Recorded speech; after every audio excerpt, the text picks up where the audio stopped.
तमाम सर्व महाराष्ट्रातील अंशतः आंदोलनावरती असणाऱ्या बंधू आणि भगिनींना येणाऱ्या 2-3 दिवसामध्ये सरकारकडून काही सकारात्मक भूमिका दिसली नाही तर पुढील आठवड्यामध्ये पाठीमागच्या काळामध्ये ज्या पद्धतीनं या आझाद मैदानावरती इतिहास तयार करण्याचं काम ज्या या शिक्षक आणि शिक्षकेतर बंधू भगिनींनी केलं त्या पद्धतीने पुढील आठवड्यामध्ये आपल्याला सामोरे जावं लागेल अशा पद्धतीची चर्चा इथं आलेल्या बांधवांच्या मनामध्ये आहे।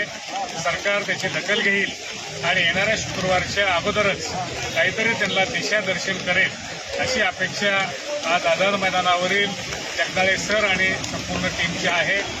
सरकारनं तसं करावं यासाठी येणाऱ्या 2-3 दिवसामध्ये आम्ही आमच्या पद्धतीने सुधारीचा प्रयत्न करणार आहे।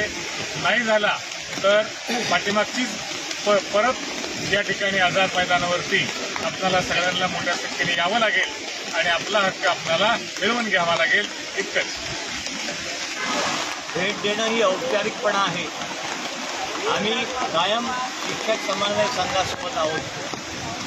इथं या आठवड्यात पूर्णवेळ थांबून काय करता येईल तो प्रयत्न करतो।